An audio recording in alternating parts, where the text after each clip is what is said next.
Uma vida com propósitos, de Rick Warren. Dia 14. Quando Deus parece distante.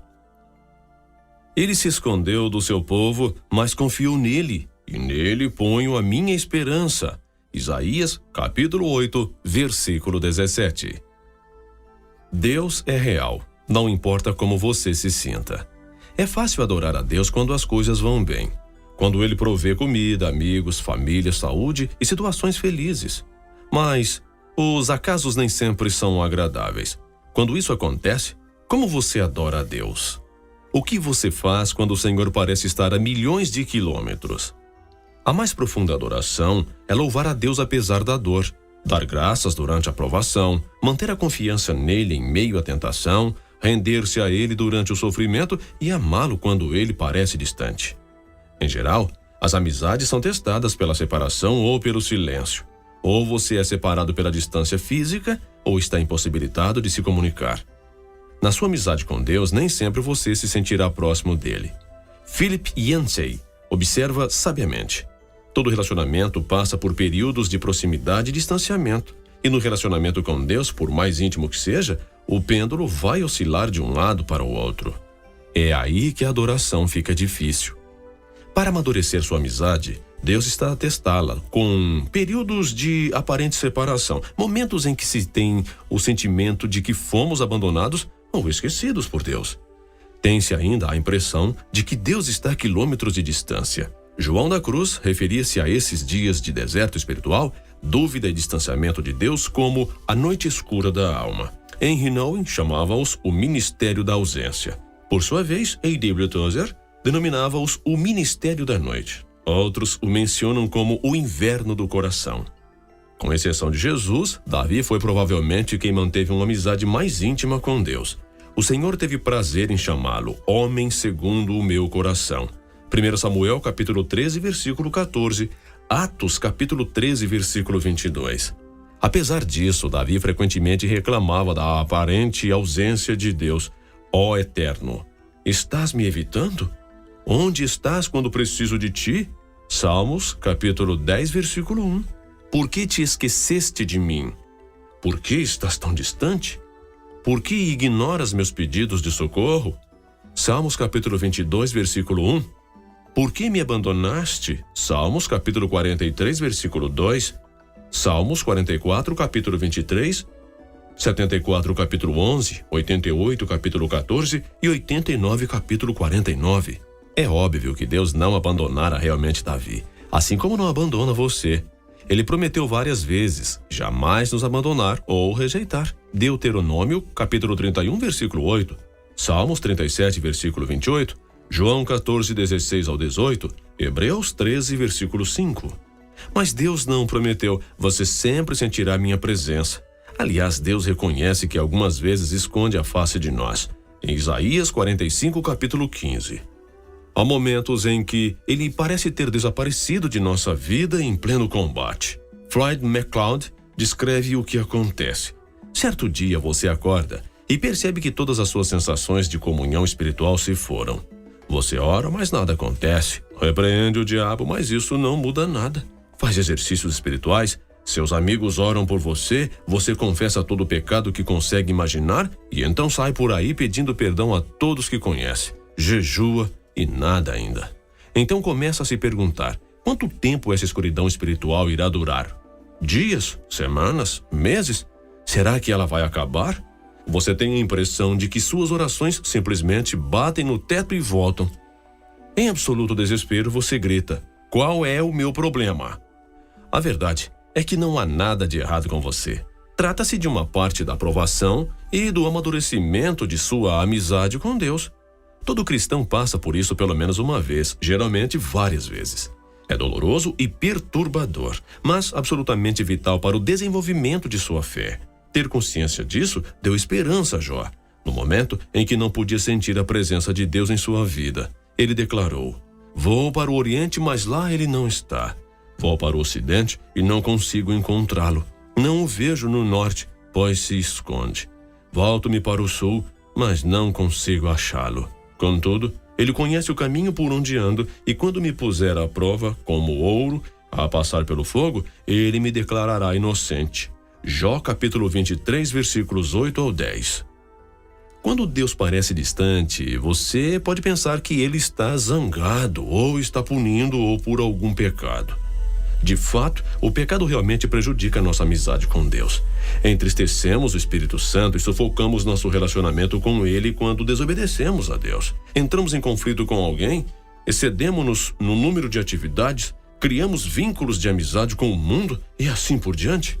Salmos, capítulo 51, Jeremias, capítulo 2, versículo 32, Efésios, capítulo 4, versículos 29 e 30, 1 Coríntios, capítulo 8, versículo 12, 1 Tessalonicenses, capítulo 5, versículo 19 e Tiago, capítulo 4, versículo 4. Contudo, frequentemente esse sentimento de abandono e afastamento de Deus não tem nenhuma relação com o pecado. É um teste de fé que todos devemos enfrentar. Será que você continuará a amar, obedecer e a adorar a Deus e ainda confiar nele, mesmo quando não sente a sua presença nem há evidências visíveis à ação divina em sua vida? Nos dias de hoje, o erro mais comum que os cristãos cometem ao adorar é buscar uma experiência ao invés de buscar a Deus. Eles buscam sensações e, se elas ocorrem, concluem que foram bem-sucedidos na adoração. Errado. Na realidade, Deus, em geral, afasta nossas sensações para não dependermos delas. Buscar uma sensação, mesmo a sensação de proximidade com Cristo, não é adoração. Quando você é um novo cristão, Deus permite que você sinta muitas emoções que confirmam sua fé e frequentemente responde às orações mais imaturas e egoístas. Tudo para que você saiba que Ele existe. Mas, à medida que você vai crescendo na fé, Ele irá emancipá-lo dessas emoções. A onipresença de Deus e a manifestação de sua presença são coisas diferentes. Uma é um fato, a outra é frequentemente uma sensação. Deus está sempre presente, mesmo que você não perceba sua presença. E a presença divina é profunda demais para ser medida por uma simples emoção. Sim, Deus quer que você sinta a presença dele, mas está mais interessado em que você confie nele, não tanto quanto o sinta. Fé, não sentimos, é o que agrada a Deus. As situações que mais põem nossa fé à prova são aquelas em que a vida nos desaponta e não conseguimos encontrar Deus. Isso aconteceu com Jó. Em um único dia, ele perdeu tudo: família, negócios, saúde e todos os seus bens. E o que é pior, ao longo de 37 capítulos do livro, Deus não diz absolutamente nada. Como louvar a Deus quando você não compreende o que está acontecendo em sua vida e Deus se mantém em silêncio? Como permanecer em comunhão em meio a uma crise se não há nenhum contato? Como manter os olhos em Jesus quando eles estão cheios de lágrimas? Faça o que Jó fez. Então prostrou-se com o rosto em terra em adoração e disse: Saí nu do ventre da minha mãe e nu partirei. O Senhor o deu, o Senhor o levou. Louvado seja o nome do Senhor. Jó, capítulo 1, versículos 20 e 21. Diga a Deus exatamente como você se sente. Derrame seu coração perante Ele. Descarregue todos os seus sentimentos. Jó fez isso. Não posso ficar calado. Estou aflito. Tenho de falar. Preciso me queixar, pois o meu coração está cheio de amargura. Jó, capítulo 7, versículo 11. Quando Deus lhe pareceu distante, ele clamou: Como tenho saudade dos dias do meu vigor, quando a amizade de Deus abençoava minha casa. Jó, capítulo 29, versículo 4. Deus pode lidar com suas incertezas, sua raiva, seu sofrimento, sua confusão e suas indagações. Você sabia que admitir seu desespero para Deus pode ser uma declaração de fé? Confiando em Deus e sentindo desespero ao mesmo tempo, Davi escreveu: Cri, por isso falei. Estou completamente arruinado. Salmos, capítulo 116, versículo 10.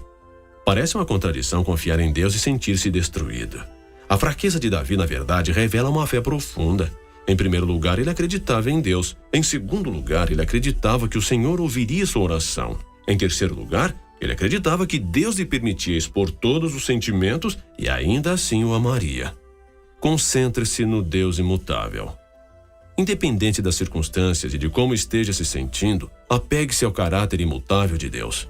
Lembre-se daquilo que é eternamente verdadeiro a respeito dele. Deus é bom. Ele me ama, está comigo, sabe pelo que estou passando, preocupa-se comigo e tem um bom plano para a minha vida. Assim diz V. Raymond Edman. Nunca duvide na escuridão do que Deus lhe disse na luz. Quando a vida de Jó veio abaixo sob o silêncio de Deus, o patriarca ainda achou os seguintes motivos para adorá-lo. Ele é bom e amoroso. Jó capítulo 10, versículo 12. Ele é todo-poderoso. Jó capítulo 37, versículo 5 ao 23. Capítulo 42, versículo 2. Ele repara em cada detalhe da minha vida. Jó capítulo 23, versículo 10, 31, 4. Ele está no controle. Jó 23, 10, 31, 4. Ele tem um plano para a minha vida. Jó 23, capítulo 14.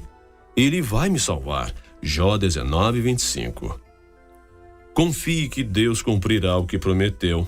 Em tempos de deserto espiritual, você deve confiar pacientemente nas promessas de Deus, não nas próprias emoções. Procure entender que Ele o está levando a um nível mais profundo de maturidade. A amizade baseada em emoções é frívola. Então, não fique preocupado com os problemas. As circunstâncias não podem mudar o caráter de Deus. A graça do Senhor ainda é abundante. Ele ainda cuida de você, mesmo quando você não pode senti-lo. Na ausência de circunstâncias, Jó se apegou à palavra de Deus. Ele disse: não me afastei dos mandamentos dos seus lábios. Dei mais valor às palavras de sua boca do que o meu pão de cada dia. Jó capítulo 23, versículo 12. Essa confiança da palavra de Deus fez com que Jó permanecesse fiel, ainda que nada fizesse sentido. Sua fé se manteve forte em meio à dor. Deus pode até me matar, mas ainda assim confiarei nele. Jó capítulo 13, versículo 15. Quando você se sente abandonado por Deus e ainda assim mantém a confiança nele, significa que você o está adorando de maneira mais profunda, apesar de ter sentimentos conturbados. Lembre-se do que Deus já fez por você. Se Deus nunca tivesse feito nada por você, Ele ainda mereceria seu louvor ininterrupto por toda a vida, por causa do que Cristo fez por você na cruz. O Filho de Deus morreu por você. Esse é o maior de todos os motivos para adorar a Deus. Infelizmente, esquecemos os detalhes cruéis do torturante sacrifício que Deus fez a nosso favor. A familiaridade gera complacência. Mesmo antes da crucificação, o Filho de Deus foi desnudado, espancado até ficar quase irreconhecível, açoitado, ridicularizado e escarnecido, coroado com espinhos e cuspido de forma humilhante. Ultrajado e ridicularizado por homens cruéis, ele foi tratado pior que um animal. Então, quase inconsciente pela perda de sangue, foi forçado a arrastar uma cruz colina acima. Foi pregado nela e deixado para morrer em lenta e excruciante agonia. Enquanto seu sangue escorria, escarnecedores ao seu redor gritavam-lhes insultos, rindo-se da afirmação de que era Deus. Em seguida, pelo fato de Jesus ter assumido a culpa pelos pecados de toda a humanidade, Deus desviou os olhos daquela horrível visão e Jesus gritou em total desespero: meu Deus, por que me abandonaste? Jesus poderia ter se salvado, mas assim não poderia salvar você. Palavras não podem descrever as trevas daquele momento. Por que Deus permitiu e suportou tão medonho ato de crueldade? Por quê? Para que você fosse poupado da eternidade no inferno e pudesse compartilhar a glória divina para sempre. A Bíblia diz: em Cristo não havia pecado, mas Deus colocou sobre Cristo a culpa dos nossos pecados para que nós, em união com Ele, vivamos de acordo com a vontade de Deus. 2 Coríntios capítulo 5, versículo 21. Jesus desistiu de todas as coisas para que você pudesse ter todas as coisas. Ele morreu para que você pudesse viver para sempre. Somente isso já é o suficiente para o nosso agradecimento e louvor contínuos e justifica nunca mais se perguntar por que motivo devemos ser gratos. Dia 14. Pensando sobre meu propósito de vida. Tema para a reflexão: Deus é real, a despeito de como você se sente. Versículo para memorizar. Deus disse: eu nunca os deixarei e jamais os abandonarei. Hebreus, capítulo 13, versículo 5. Pergunta para meditar: Como faço para me concentrar na presença de Deus, especialmente quando Ele parece distante? Forte abraço e até o próximo vídeo.